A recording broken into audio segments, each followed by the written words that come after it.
존 하우이의 책 The Scots Worthies를 통해 스코틀랜드 언약도들의 생애와 신앙적 투쟁을 살펴보기 위해 오신 여러분을 환영합니다. 오늘은 서문을 살펴보도록 하겠습니다. 이 증인들의 이야기가 시작된 역사적 배경 속으로 들어가 보려고 하는데요. 이 긴 여정, 어떤 자료와 함께 시작하게 될까요? 네, 오늘은 바로 그 존 하위의 유명한 기록이죠. 스코틀랜드의 증인들, 그 책의 서문에 집중해 보려고 합니다. 근데 이 서문이 그냥 간단한 소개글이 아니에요. 스코틀랜드 기독교 역사의 아주 깊은 뿌리, 거의 시작점까지 거슬러 올라갑니다. 시작점까지요? 네, 사도 시대에 복음이 전파됐을 가능성부터 시작해서요.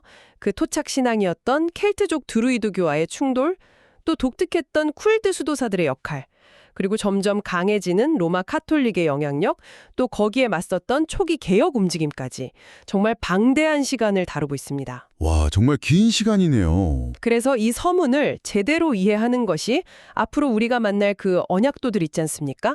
그들이 왜 그렇게 치열하게 싸웠는지, 또 그들의 신앙과 저항이 어떤 역사적, 신학적 토대 위에 서 있는 건지 이걸 파악하는데 아주 결정적인 열쇠가 됩니다. 말씀만 들어도 정말 거대한 역사의 파노라마가 느껴집니다. 단순히 언약도 시대만 보는 게 아니라 그 이전 수백 년, 아니 1000년 이상을 먼저 짚어보는 거군요. 큰 나무를 알려면 뿌리부터 봐야 하는 것처럼요. 좋습니다. 그럼 하우이가 안내하는 대로 스코틀랜드 초기 기독교 역사의 중요한 장면들 하나씩 따라가 보죠. 그가 왜 이 이야기들을 서문에 담았는지 그 의미까지 한번 파헤쳐 보겠습니다. 자, 서문 시작부터가 흥미롭습니다. 스코틀랜드에 기독교가 정말 놀랄 만큼 일찍 전파되었을 수도 있다고요. 사도들이 직접, 아니면 적어도 그 시대에. 하우이는 어떤 근거를 제시하나요? 네, 하우이가 여러 전승들을 소개하고 있어요. 예를 들면 사도 시몬 셀로테나 심지어 사도 바울이 브리튼 섬, 그러니까 스코틀랜드까지 직접 와서 복음을 전했다는 그런 이야기들이 있다는 거죠. 사도 바울까지요? 네, 하지만 하우이 자신도 이런 주장에 대해서는 좀 조심스러워요. 확실한 역사적 증거는 부족하다 이렇게 솔직하게 인정합니다. 그보다는 약간 더 신빙성 있는 설명으로 제시하는 게 서기 96년경 로마 도미티아누스 황제 바케 때입니다. 이때 바케를 피해서 사도 요한의 제자들 중 일부가 당시 로마 제국 변방이었던 스코틀랜드로 피신해 왔고 그때 복음의 씨앗을 뿌렸을 가능성, 이거 제시합니다. 아, 박해를 피해서 온 제자들이군요. 네, 이게 아마 스코틀랜드 기독교의 가장 이른 시작일 수 있다는 거죠. 사도 직접 전파설보다는 그게 조금 더 역사적으로 그럴듯하게 들리네요. 그럼 이렇게 뿌려진 씨앗이 실제로 열매를 맺기 시작한 그런 구체적인 기록도 있습니까? 네, 하우이가 주목하는 중요한 시점이 있습니다. 바로 서기 203년경인데요. 당시 스코틀랜드 왕이었던 도널드 1세가 왕비 그리고 몇몇 귀족들과 함께 세례를 받았다는 기록이 있다는 겁니다. 왕이 직접이요? 네, 물론 그 직후에 로마 황제 세베루스가 침공해서 기독교 확산이 잠시 주춤하긴 했어요. 하지만 이건 왕족과 귀족층이 공식적으로 기독교 신앙을 받아들였다는 점에서 스코틀랜드 역사상 아주 중요한 사건으로 봅니다. 국가 차원에서 인정받기 시작한 상징적인 순간인 거죠. 왕실이 기독교를 받아들인 건 정말 큰 의미가 있겠네요. 근데 당시 일반 민중들의 상황은 좀 달랐을 것 같은데요. 서문에서는 드루이드교 영향력이 강했다고 지적하죠. 그건 어떤 종교였길래 기독교 정착에 걸림돌이 됐을까요? 맞습니다.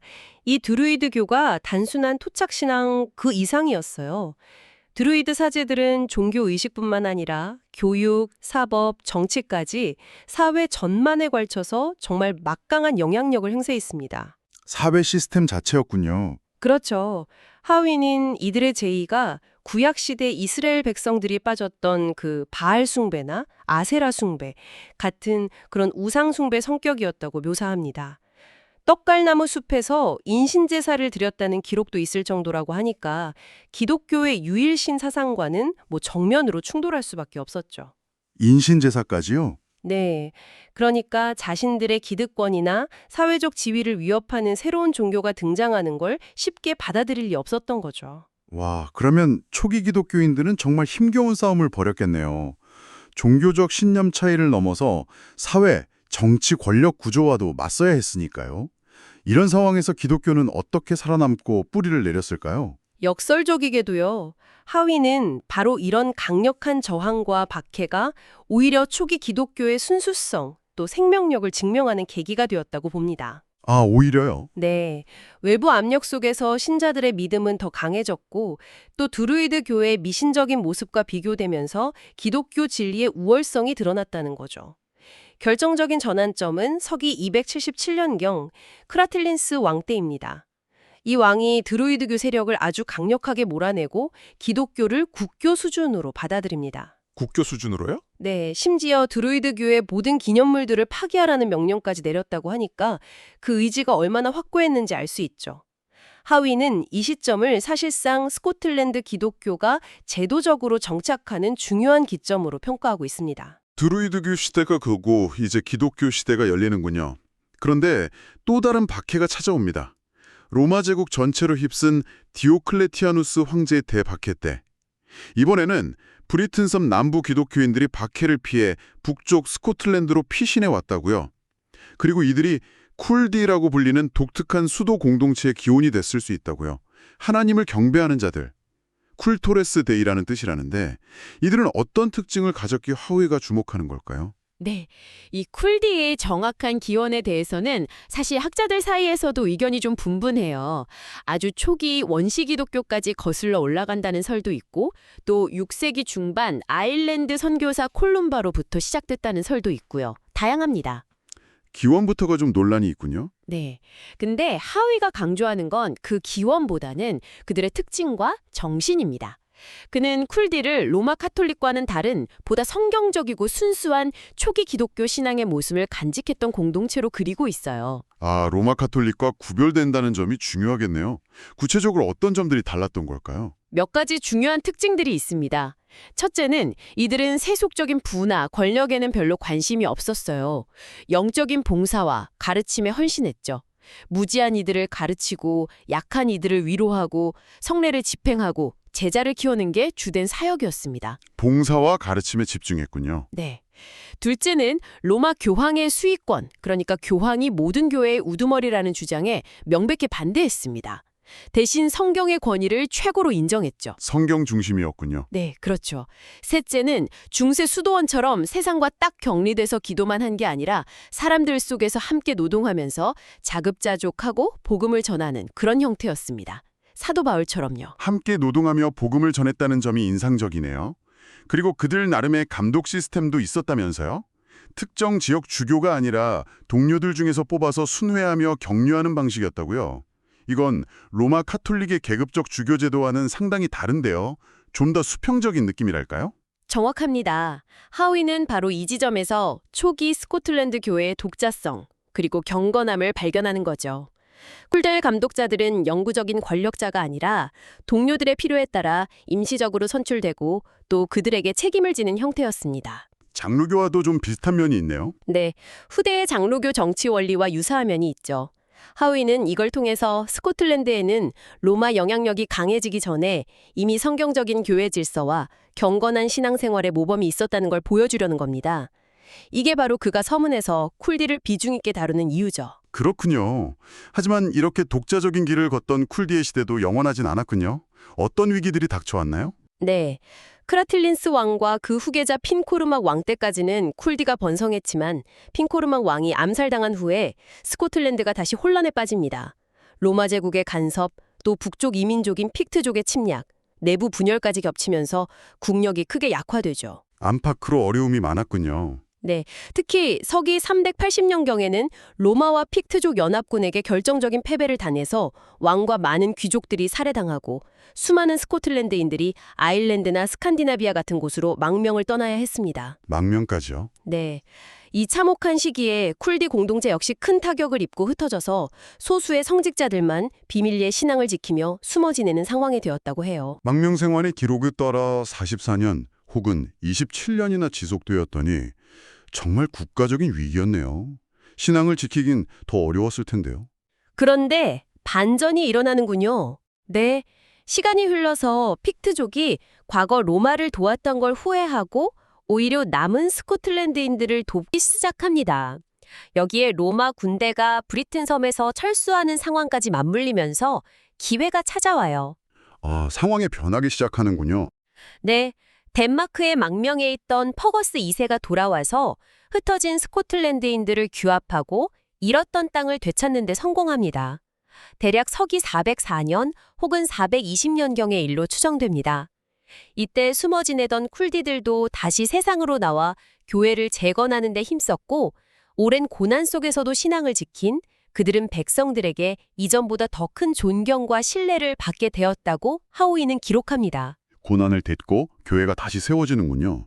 하지만 평화는 잠시, 이번에는 외부 침략이 아니라 내부적인 신앙 논쟁이 새로운 갈등의 불씨가 됩니다. 펠라기우스주의라는 이단 사상이 퍼지면서 로마 교황청이 개입하게 되는 거죠. 그렇습니다. 펠라기오스주의는 인간의 자유의지를 너무 강조하고 원죄를 부정한 사상인데 당시 교회 내에서 큰 논란을 일으켰어요. 이 문제가 브리튼성까지 퍼지니까 로마 교황 켈레스티누스가 서기 450년경에 팔라디우스라는 인물을 스코틀랜드에 파견합니다. 팔라디우스. 네, 임무는 펠라기우스주의를 반박하고 정통신앙을 가르치는 거였죠. 그런데 중요한 건 하위가 지적하듯이 팔라디우스가 스코틀랜드에 파견된 최초의 주교, 비숍이었다는 점입니다. 아, 여기서부터 로마 가톨릭의 영향력이 본격적으로 들어오기 시작하는군요. 팔라디우스가 오면서 바로 로마식 주교 중심 계급 구조가 확립된 건가요? 즉시 그렇게 된 건 아니라고 봐요. 베다나 보이티우스 같은 초기 역사가들도 팔라디우스를 첫 주교로 언급은 하지만 그가 곧바로 오늘날 우리가 생각하는 지옥 교구를 다스리는 주교 제도를 완전히 정착시킨 건 아니라고 하위는 설명합니다. 초기에는 여전히 콜디 전통처럼 장로들과 함께 교회를 이끌어가는 공동지도 체제 성격이 남아있었다는 거죠. 아, 그럼 바로 바뀐 건 아니군요. 네, 포로든의 연대기나 스포티스우드 같은 후대 역사가들의 기록을 인용하면서 11세기 이전까지도 스코틀랜드의 감독, 즉 주교들은 특정 지역에 얽매이지 않고 순회하며 사역하는 경우가 많았다고 지적해요. 하지만 그럼에도 불구하고 팔라디우스의 파견은 로마 교황청이 스코틀랜드 교회에 직접적으로 관여하기 시작했다는 점에서 아주 중요한 전환점이었습니다. 하위는 팔라디우스가 본의 아니게 이후 스코틀랜드 교회의 타락과 부패로 이어지는 길을 열었다고까지 좀 강하게 평가합니다. 로마의 그림자가 드리워지기 시작했지만 그래도 스코틀랜드 교회의 활력 자체가 완전히 사라진 건 아니었군요. 6세기 중반에 등장하는 콜룸바라는 인물, 이분은 오히려 스코틀랜드 기독교 역사상 가장 빛나는 인물 중 한 명으로 꼽히는데요. 네, 콜룸바.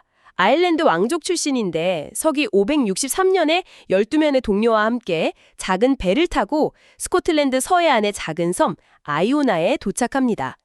거기에 수도 공동체이자 선교 기지를 세우고 스코틀랜드 북부 하일랜드 지역과 픽투족에게까지 복음을 전파하는 데 정말 큰 공을 세웁니다. 그래서 하일랜드의 사도라고 불리기도 하죠. 하일랜드의 사도. 네, 하우이는 콜룸바와 그의 제자들이 스코틀랜드뿐만 아니라 잉글랜드 북부, 심지어 프랑스, 이탈리아 같은 유럽 대륙에까지 선교 열정을 불태웠다고 기록합니다. 아이오나 섬이 마치 초기 교회의 예루살렘처럼 복음 전파의 중심지가 되었던 거죠. 비슷한 시기에 활동했던 켄트겔은 성문고라고도 불리는 분과 더불어 이 시기는 스코틀랜드 교회의 영적인 황금기 중 하나로 평가받습니다. 역사가 베다도 이 시기 교사들의 하나님 사랑과 성경 지식이 아주 뛰어났다고 증언하고요. 영적인 부흥기였지만 로마와의 관계는 점점 불편해지는 방향으로 흘러가는군요. 결국 7세기에 이르러서는 정면 충돌이 불가피해졌다고요. 어떤 문제들이 갈등의 원인이었나요? 표면적으로는 몇 가지 의식과 관습의 차이였어요. 가장 큰 건 부활절 날짜 계산 방식이 달랐다는 점. 부활절 날짜요. 네, 또 세례를 줄 때 물에 한 번 담그냐, 3번 담그냐 하는 방식 차이. 그리고 성직자들이 머리 삭발하는 방식. 로아식은 정수리만, 켈트식은 앞머리 전체. 뭐 이런 것들도 논쟁거리였습니다. 사실 좀 사소해 보일 수도 있는 문제들인데요. 그렇죠. 사소해 보일 수 있지만 실제로는 로마 교회가 자신들의 관습과 권위를 켈트교회 전통에 강요하려는 시도였던 거죠. 결국 힘의 논리가 작용한 걸까요? 어떻게 결론이 났나요? 네, 잉글랜드 북부 노성부리아 왕국의 오스웨이 왕이 중재자로 나선 회의에서 결국 로마식 관습을 따르기로 결정이 내려집니다. 이 결정에 따라서 쿨티 전통을 따르던 많은 지도자들은 자기 자리를 내놓거나 로마 방식을 받아들여야만 했어요. 이게 쿨티 영향력이 크게 약화되고 스코틀랜드 교회가 로마 가톨릭 영향권 아래로 편입되는 결정적인 계기가 됩니다. 이때부터 로마 가톨릭의 권력은 정말 더욱 강화되는 길을 걷게 되는군요. 서문에서는 어떤 변화들을 구체적으로 지적하고 있나요? 9세기에 이르면 그레고리 왕 치하에서 성직자들이 세금 면제는 물론이고 세속 법정에서 기소될 수 없는 치외법권적 특권까지 누리게 됩니다. 치외복권까지요? 네, 주교들은 결혼이나 유언 같은 민사 문제까지 관할하는 강력한 권한을 갖게 되고요. 왕들은 즉위할 때 교회의 특권을 지키겠다는 서약을 의무적으로 해야 했습니다. 그리고 11세기부터 13세기 사이 말콤 3세나 데이비드 1세 같은 왕들과 귀족들이 경쟁적으로 주교구를 새로 만들고 수도원의 막대한 토지와 재산에 기증하면서 교회의 부와 권력은 그야말로 정점에 달합니다. 경쟁적으로 기증을 했다고요? 네, 어떤 귀족은 재산의 3분의 1을, 어떤 이는 전 재산을 교회에 바치기도 했다고 하니까 그 위세가 어떠했는지 짐작할 수 있죠. 교회의 세속적인 힘이 국가 권력을 능가할 정도였군요. 심지어 교황 보니파시오 8세는 스코틀랜드라는 나라의 주권 자체가 교회, 즉 교황에게 속한다고 주장하면서 잉글랜드 왕의 침략을 중단하라고 명령까지 했다니 정말 놀랍습니다. 네, 하위는 서기 1098년 에드가 왕 때부터 시작된 교황 승인을 받은 주교가 왕에게 기름 붓는 대관식 의식조차도요. 백성들에게는 왕권의 신성함을 보여주는 것처럼 보였겠지만 실제로는 스코틀랜드 왕권이 교황권이 아래 있음을 인정하는 상징적인 행위, 하위 표현을 빌리면 짐승의 표와 같은 의미를 지녔다고 아주 강하게 비판합니다. 짐승의 표. 네. 또한 이 시기에 템플 기사단 시토회, 프란체스코회, 도미니크회 같은 유럽의 각종 수도회들이 대거 스코틀랜드에 진출한 사실 자체가 로마 카톨릭, 즉 하위가 적그리스도라고 부르는 세력의 영향력이 얼마나 거대하게 스코틀랜드를 뒤덮었는지를 보여주는 증거라고 해석합니다. 정말 암울한 시대처럼 들립니다. 교회가 본연의 역할보다는 세속적인 부와 권력에 더 집중하는 모습인데요. 하지만 하위가 이 긴 역사를 서술하는 이유가 단순히 과거의 타락상을 고발하기 위해서만은 아닐 것 같습니다. 이런 상황 속에서도 저항의 목소리가 있었기 때문 아닐까요? 바로 그 점이 하위가 강조하는 핵심입니다. 아무리 어두운 시대라도 하나님께서는 진리의 증인들을 남겨두신다는 거죠. 서문은 로마 영향력이 강해지던 7세기에 이미 로마 교회의 미신적인 관습들을 거부하고 오직 그리스도만이 교회의 머리 되심을 주장했던 클레멘스와 삼손 같은 쿨드 출신 인물들을 언급하는 것으로 저항의 역사를 시작합니다. 7세기 인물들부터 시작해서 저항의 맥이 계속 이어졌다는 거군요. 구체적으로 어떤 시도들이 있었나요? 9세기 콘스탄틴 2세 왕 때는요, 귀족 회의를 통해서 성직자들의 타락을 개혁하려는 시도가 있었습니다. 성직자들이 자기 교구에 충실하고 세속 정치나 사치스러운 생활, 매사냥이나 사냥개 소유 같은 거요. 심지어 무기 소지까지 금지하고요. 백성들을 가르치고 모범을 보이는 본연의 임무에 집중하도록 하는 법령을 제정했습니다. 법령까지 만들었군요. 네, 위반하면 벌금이나 면직 처분까지 규정했죠. 하지만 안타깝게도 후임 왕인 그레고리가 성직자들에게 다시 관용을 베풀면서 이 개혁은 큰 성과를 못 보고 그냥 흐지부지 되고 맙니다. 아쉽네요. 개혁 시도가 좌절되긴 했지만 중요한 건 그런 문제의식과 노력이 있었다는 사실 자체겠네요. 그 후에도 쿨드의 정신을 이어가는 이들이 있었습니까? 네, 하위는 여러 역사가들의 기록을 인용하면서 로마 카톨릭 체제와는 별개로 활동하면서 면죄부 판매 같은 행태를 비판하고 오직 그리스도의 피만이 죄를 씻을 수 있다고 가르쳤던 쿨드들이 꾸준히 존재했다고 강조합니다. 비록 소수였고 드러나진 않았지만 그들의 신앙과 증언이 후대에 존 위클리프의 영향을 받은 롤라드 운동으로 이어지는 중요한 연결고리가 되었다고 보는 거죠. 심지어 왕 중에서도 교황의 권위에 정면으로 맞선 인물이 있었다는 일화는 정말 인상 깊습니다. 로버트 브루스 왕 이야기 말이죠. 네, 로버트 브루스 왕. 잉글랜드와의 그 유명한 베넉번 전투에서 극적인 승리를 거둔 직후의 일인데요. 잉글랜드 요청을 받은 교황 요한 22세가 추기경 2면을 사절로 보내서 양국 휴전을 중재하려고 했습니다. 교황이 이 분쟁을 직접 듣고 판결할 때까지 모든 적대 행위를 중단하라고 요구했죠. 교황의 명령이었군요. 네. 하지만 로버트 브루스가 교황 사절단에게 아주 단호하게 대럽합니다. 그는 교황이 이미 스코틀랜드의 정당한 입장을 잘 알고 있을 거다. 그리고 과거 교황 보니파시오가 잉글랜드에게 스코틀랜드 압제를 멈추라고 했을 때 잉글랜드 왕이 얼마나 오만하게 답했는지 상기시켜요. 그리고 이렇게 덧붙입니다.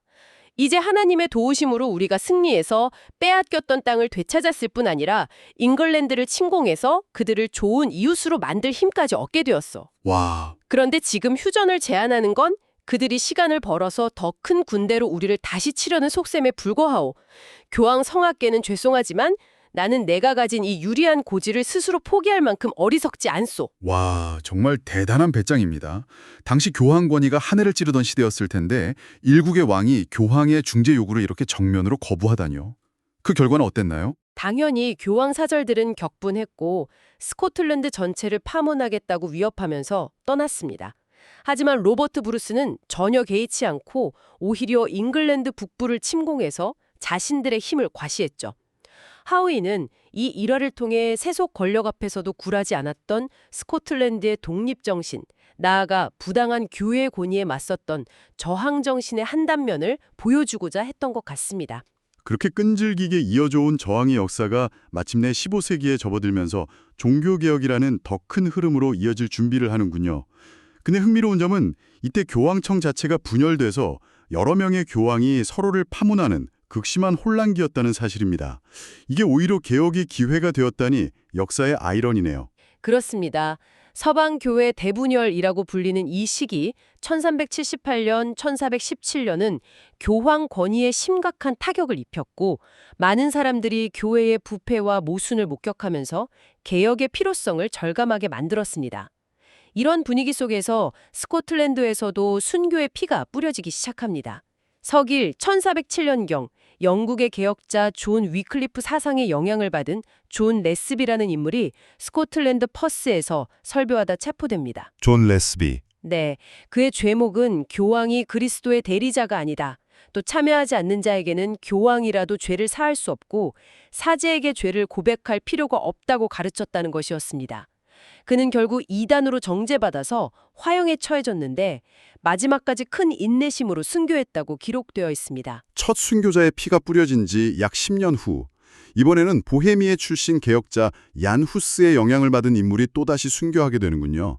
파울 크라우라는 사람인데 그는 어떤 가르침 때문에 희생됐나요? 파울 크라우는 성찬 예식에서 빵과 포도주가 실제로 그리스도의 살과 티로 변한다는 로마 카톨릭의 화채설 교리를 부정했습니다. 화채설 부정. 네, 또 사제에게 하는 고해성사나 죽은 성인들에게 기도하는 행위 등도 성경적이지 않다고 주장했죠.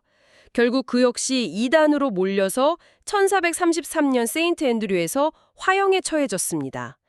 특히 그가 순교 장소로 끌려갈 때 입에 재갈이 물려 있었다는 기록은 당시 종교 당국이 그의 마지막 신앙 고백조차 두려워했음을 보여주는 참 가슴 아픈 대목입니다. 입에 재갈까지 물려서 존 레스비와 파울 크라우 두 사람 모두 세인트 앤드류스 대학을 설립한 걸로 유명한 헨리 워드로 주교 시절에 순교했다는 점이 참 아이러니합니다. 학문의 전당을 세운 공적 뒤에 이런 어두운 역사가 숨어 있었군요. 이런 순교의 역사가 스코틀랜드 전역에 영향을 미쳤을까요? 네, 하우이는 이런 복음의 빛이 스코틀랜드 동부의 세인트 앤드류스뿐 아니라 서부의 카일, 캐릭, 커닝햄 지역에도 비추었다고 말합니다. 1494년에는 글래스고의 초대 대주교였던 로버트 블랙해터가 이 지역 유력 가문 출신인 조지 캠펠, 아담 레이드를 비롯한 30명 발량의 사람들을 이단 혐의로 제임스 4세 왕과 의회 앞에 고발하는 사건이 있었습니다. 30명이나요? 네, 이들을 카일의 롤라드들이라고 불렀는데 주요 혐의는 성상이나 성여물 숭배가 우상 숭배라고 주장하고 미사나 면죄부 등을 비판했다는 것이었습니다. 이번에는 결과가 좀 달랐던 것 같네요. 네, 다행히 이들은 왕 앞에서 자신들의 주장을 아주 논리적이고 담대하게 변호했습니다. 왕이 그들의 답변에 어느 정도 수긍했는지 아니면 정치적인 이유가 있었는지 확실하진 않지만 결국 그들은 처벌받지 않고 풀려났어요. 아, 풀려났군요. 다행입니다. 네. 다만 앞으로는 교회의 가르침에 만족하고 새로운 교례를 퍼뜨리지 말라는 훈계를 듣는 선에서 마무리되었다고 합니다. 비록 순교로 이어지지는 않았지만 이 사건은 당시 스코틀랜드 사회에 이미 개혁적인 사상이 상당히 퍼져 있었고 또 그 지지자들이 공개적으로 자신들의 신념을 변호할 만큼 성장했음을 보여주는 중요한 사례입니다. 이렇게 서문은 스코틀랜드 종교개혁의 새벽을 알리는 여러 사건들을 조명하면서 마무리되는군요. 정말 긴 시간 동안 이어진 투쟁의 역사입니다. 그렇습니다. 하우이가 이 긴 서문을 통해 우리에게 전달하고자 하는 핵심 메시지는 바로 이것입니다. 우리가 앞으로 살펴볼 패트릭 해밀턴, 조지 위샤트, 존 녹스, 그리고 수많은 언약도 순교자들은 어느 날 갑자기 하늘에서 뚝 떨어진 영웅들이 아니라는 것이죠. 아, 그 이전부터 역사가 있었다는 거군요. 네, 그들의 신앙과 용기 그리고 불의에 맞선 저항 정신은 아주 오래전 스코틀랜드 땅에 처음 복음이 전해진 순간부터 시작되어서 척박한 환경 속에서도 끈질기게 이어져 온 신앙의 유산 위에 세워졌다는 사실입니다. 드로이드교에 맞섰던 초기 기독교인들, 로마의 압력 속에서도 성경적 순수성을 지키려 했던 쿨디들, 교황 권위에 도전했던 레스와 크라우, 그리고 담대하게 믿음을 변호했던 카엘의 롤라드들, 이름 없이 쓰러져간 수많은 신앙의 선조들이 있었기에 16세기 종교개혁과 17세기 언약도 운동이라는 거대한 역사가 가능했다는 것을 하우이는 힘주어 말하고 있는 겁니다. 정말 중요한 지적이네요. 오늘 우리가 살펴본 이 기나긴 역사의 강줄기를 이해하는 것이 앞으로 만나게 될 언약도도 한 사람 한 사람의 삶과 그들의 선택을 더욱 깊이 이해하는 데 필수적인 배경 지식이 될 것 같습니다. 그들은 고립된 개인이 아니라 거대한 신앙 공동체의 역사 속에서 자신의 역할을 감당했던 사람들이었군요. 자, 이렇게 서문을 통해 스코틀랜드 신앙 역사의 거대한 무대를 살펴보았습니다. 다음 시간에는 드디어 더 스캇스 월디즈 본문에 기록된 첫 번째 증인, 귀족 출신의 젊은 순교자, 패트릭 해밀턴의 이야기로 본격적인 여정을 시작해 보겠습니다. 오늘 우리는 수백 년에 걸친 스코틀랜드 초기 기독교 역사를 아주 압축적으로 살펴보았습니다. 수많은 도전과 억압, 심지어 교회의 심각한 타락 속에서도 신앙의 불씨가 꺼지지 않고 면면이 이어져 왔다는 사실은 오늘날 우리에게도 많은 질문을 던집니다. 여러분께서는 이 길고 hum난했던 투쟁의 역사 속에서 신앙을 지킨다는 것, 그리고 진리를 따른다는 것의 진정한 의미는 무엇이라고 생각하시는지 잠시 시간을 내어 곱씹어 보시는 것은 어떨까요? 이 질문에 대한 답을 찾아가는 여정이 앞으로 우리가 함께할 언약도들의 이야기를 더욱 풍성하게 만들어줄 것입니다. 그럼 다음 시간에 뵙겠습니다.